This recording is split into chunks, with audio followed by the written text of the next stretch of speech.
Good morning, this is Minister Paul. It's Friday, January 8, 2016. It's 8:30 a.m. Pacific Standard Time.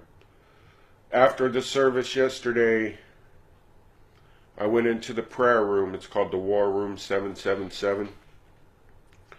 And Buddy Smith and his wife Brenda, they were sharing a vision. They're from the Lord's Hour. They were sharing a vision they had had. The rapture had taken place and tribulation had started, and they live in a second-story apartment, and people were pounding on their doors. They live upstairs, and they call it the upper room. And they were sharing this vision, and immediately the Lord brought to mind this vision I had a couple years ago, and it's almost identical. This morning, while I was sitting there in prayer, the Lord said, now is the time for you to share this vision. And so obediently, I'm going to share this with my Facebook friends and family. I love you. I'm praying for you. I pray for protection and provision over our lives. Let me share this vision quickly. Because now, the Lord said, now is the season to share. In this vision, it was open vision. I became part of the vision. I was in the vision. I could actually see this. I was working in a local church here that rents a school. They no longer do this, but at the time they did. And the church was empty. It seated at about 150, and there was only about 10 people in there.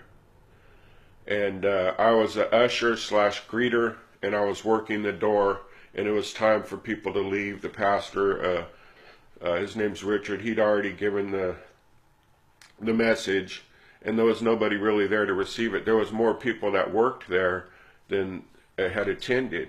And it was all because they were out watching March Madness basketball tournaments that were on that weekend. And I was sad. I was sad that it was such an excellent message and there was no one there to receive it. And then this vision started, and I became a part of the vision.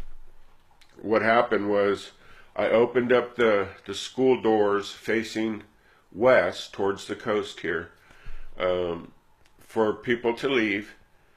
And all of a sudden, and then the vision started. As soon as I opened up the doors, the vision started. I looked up and I saw this dark, huge, ominous storm coming towards the school. It was the largest storm I'd ever seen. It just went for miles and miles, and it was heading towards the school.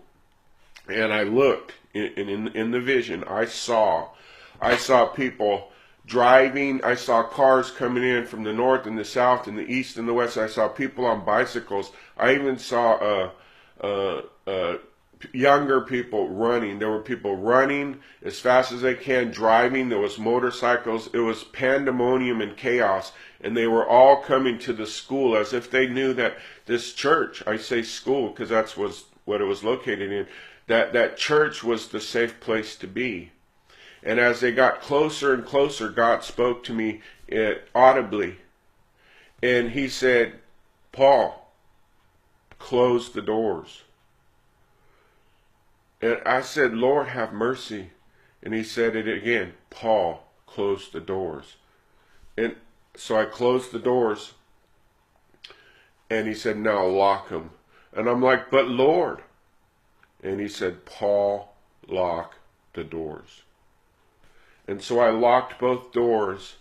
And I began to cry because they were going to perish out there from what was coming. And I heard them pounding and pounding and pounding and pounding on the doors. Let us in, let us in, let us in, let us in. And I was so caught up in this vision, I was weeping for the lost that had missed it. And my friend Clarence, who was the usher, he came and shook me out of the vision. That's how real it was. And he saw I was crying in real life. Now the vision's over with. And he said, are you okay? Are you okay, Paul? What happened? It's going to be all right. And I said, no, it isn't. I said, come on, babe. I was talking to my wife, Gail. She was sitting there by herself to the whole row. She was the only one in the row. I said, come on, babe, let's go. And we drove home. And we all the way home I was crying, and my wife said, "Is everything okay?" And I said, "No."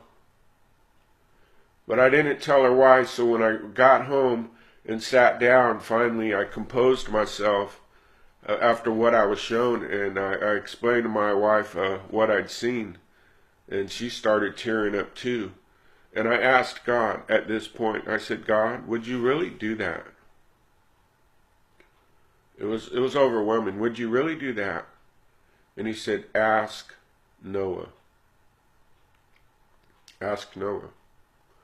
And the revelation I got was that there will be a time where we will be caught up, people will be left behind, and I will be able to ask Noah. I will have a conversation with Noah.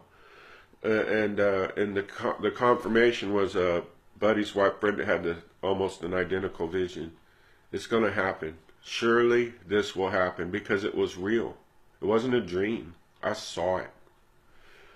This will happen. This is the season.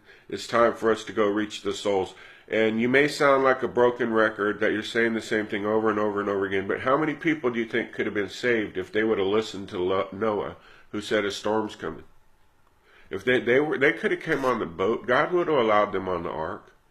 But instead they mocked and mocked. And I wonder how many times Noah warned them, over and over and over. I wonder how many times. How many times are we to warn? We'll ask Noah when we get there, because Jesus is coming.